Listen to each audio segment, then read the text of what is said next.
Hello, it's Daphne Astley here from Tarot on the Deck, speaking to you from my boatman's cabin. This is by way of a little experiment that I've been thinking about for milliseconds.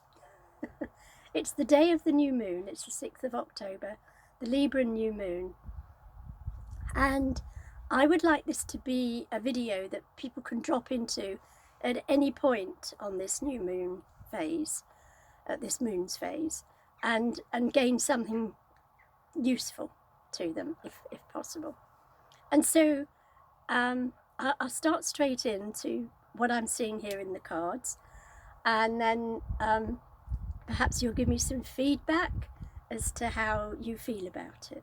Okay, so unsurprisingly for a Libran new moon, this is what's emerging during this new moon's evolution.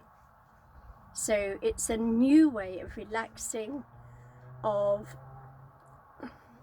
closing our doors in a way to the outer world and sinking down into our meditative world, as in particular our spiritual world. This is actually a church, so it's suggestive that we go into ourselves to seek some spiritual solace.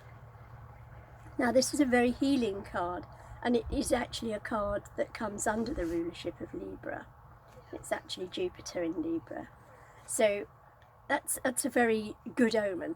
So it's a time for relaxation and calm, of protecting yourself. You see his helmet is protecting, it's the head, so particularly protecting our mind, to not let ourselves get into anxiety or worry about the outer world situation.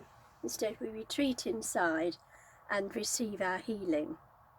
Okay, and what will help us do this, to bring out the very best vibe in doing this, is to persist in, is to do it, and to persist in doing it. It's quite a simple message, quite a simple message. Yeah, it's the begin and continue message, isn't it? So make a plan at the beginning of the new moon, consciously if you can, that you will actually undertake some reflection and meditation, some kind of retreat that's going to nourish you spiritually. Okay. On the first phase, what this begins to attract to you is this fabulous card. This is the ripple effect of your own calm going out and affecting the world around you. So this is very much a master of emotions, this card. So it brings you into a mastery of, instead of troubled waters, you become a master of having calm waters. Okay? And the way that you get to that and to help that is to remember to protect yourself, to keep yourself safe. Now, there's lots of things online about how you can do that. That you can see this guy's drawing his auric field in close around him and owning it. Yeah, and that will help you stay calm, you achieve progress with an emotional calmness that will spread out and affect others. If you want some information on the protections that I use, I steal them from other people. So I can certainly share those links with you. Okay. And come the full moon, what can we expect to be emerging?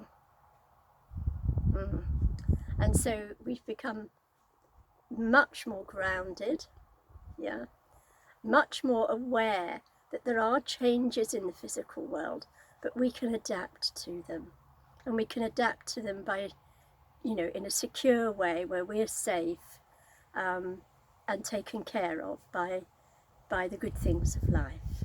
Okay, so we can enrich ourselves at full moon with the bounty of the earth again. So gratitude to Mother Earth, gratitude to the moon goddess. And again, it's rather like we started with, it's you begin and you continue. Yeah. And the way that we can enhance that is to not fidget around, not try and hoe out the things we disapprove of, whatever it is, whether it's in us or in other people, the criticism. Just leave it. Don't worry with the bad stuff that's around. Just make sure you're nurturing the good. And that will help you progress throughout this cycle.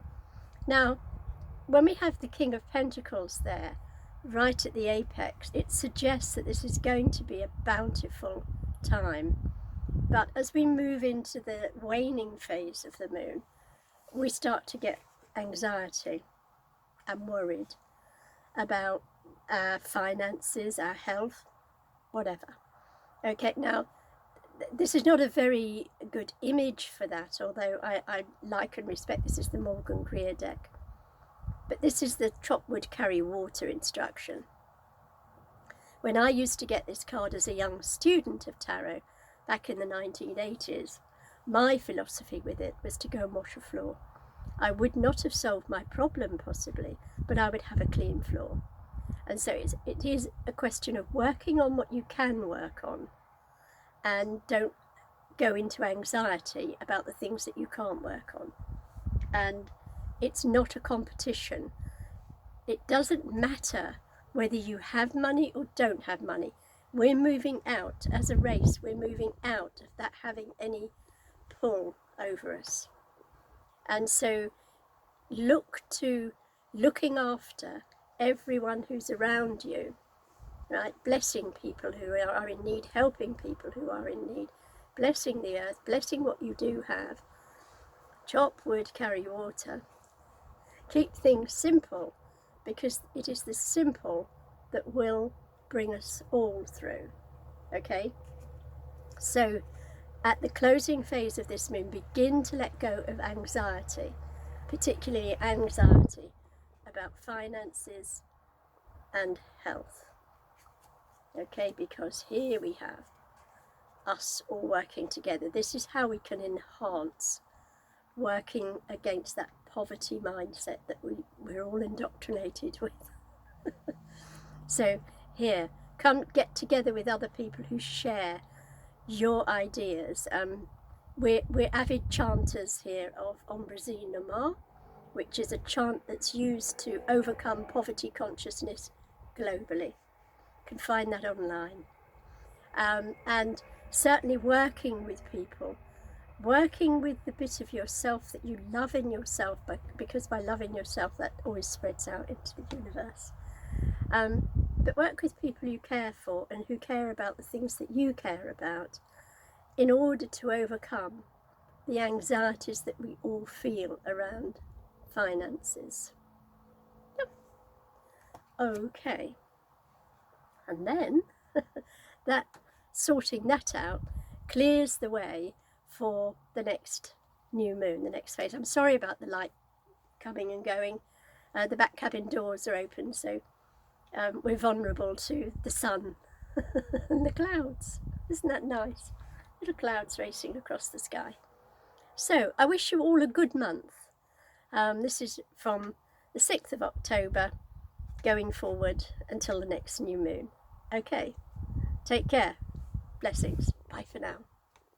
Switch you off.